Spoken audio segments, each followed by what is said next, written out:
श्री शिवाय नमस्तुभ्यम। हर हर महादेव। आइए जानते हैं कब से शुरू हो रहे हैं नौतपा। नौतपा अर्थात वेद शास्त्रों में वर्णित और प्रत्यक्ष रूप से ऐसे दिन जिन पर गर्मी भयंकर और प्रचंड अवस्था में होती है।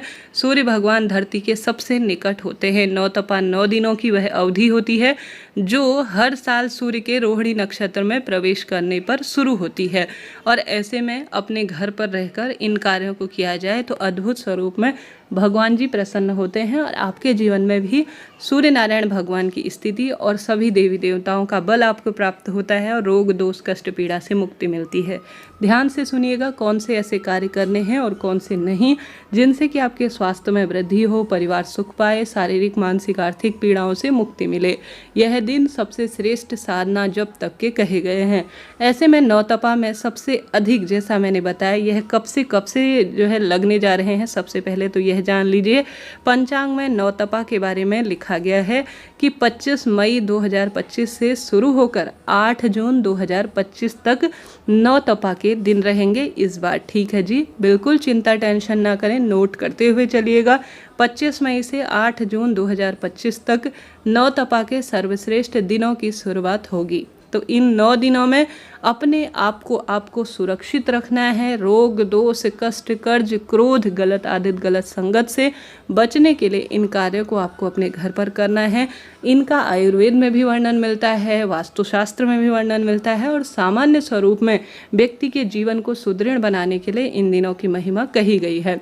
तो आप सभी को स्कंद पुराण में लिखी गई इन बातों के बारे में बता दूं तो नौतपा में कहा जाता है चंदन का प्रयोग और मेहंदी का प्रयोग करना चाहिए।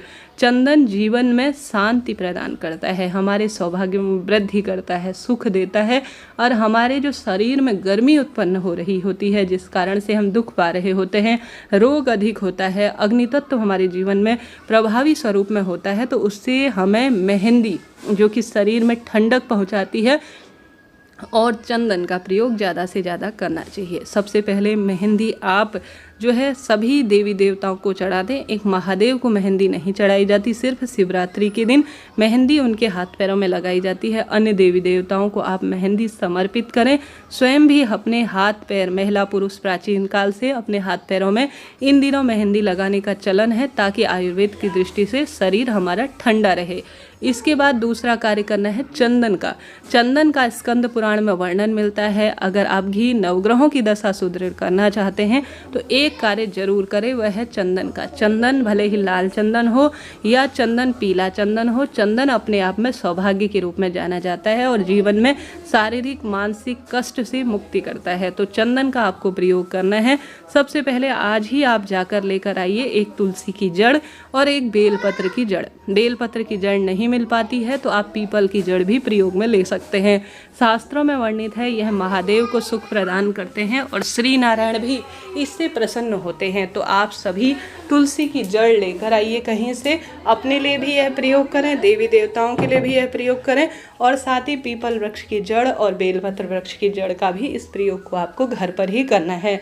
सबसे पहले इन जो है 9 दिनों में आप सामान्य सरल तरीके से अपने मस्तक पर, अपने घर के बच्चों के मस्तक पर और अपने मस्तक पर चंदन धारण करें। चंदन आपके सौभाग्य में वृद्धि करेगा। आपकी जो शरीर में अग्नि तत्व अर्थात किसी न किसी शरीर में तुम्हारे दुख लग रहा है, अग्नि तत्व ज़्यादा लग रहा है या क्रोध आ रहा है, प्रचंड बीमारी से आप परेशान हैं और साथ ही किसी न किसी स्वरूप में दुख पा रहे हैं, तो अपने मस्तक पर चंदन, लाल या पीला चंदन किसी न किसी स्वरूप में धारण जरूर करें। इसके बाद महादेव को तुलसी नहीं चढ़ाई जाती, इस बात का ध्यान रखते हुए अपनी मनोकामना कहकर आप तुलसी जो है विशेष तौर पर बेलपत्र की या पीपल वृक्ष की जड़ को गंगाजल में किसी भी पत्थर पर आप घिस लीजिए।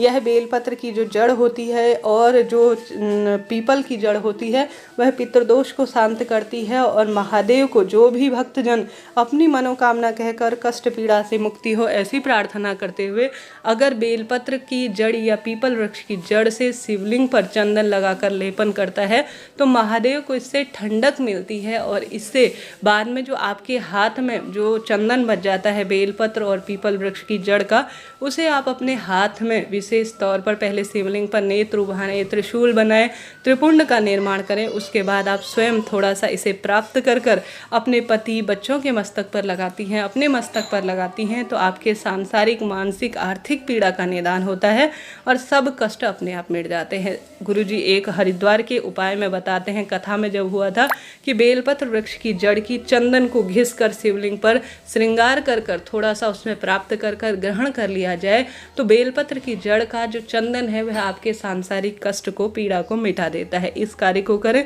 तुलसी की लकड़ी को घिसकर हरिचंदन किसी पत्थर पर घिस लीजिए और इसका हरिचंदन बनाकर आप श्री नारायण का श्रृंगार करें। जो भी हरिचंदन बनाकर श्री नारायण का श्रृंगार करता है उसे श्री नारायण एक बार गले जरूर लगाते हैं, ऐसा शास्त्रों में वर्णित है। तो आप सभी को ज़्यादा से ज़्यादा यह कार्य करना है और हरिचंदन अपने गले में भी धारण करना है। इन दिनों रुद्राक्ष का जल आप ज़्यादा से ज़्यादा पिएं।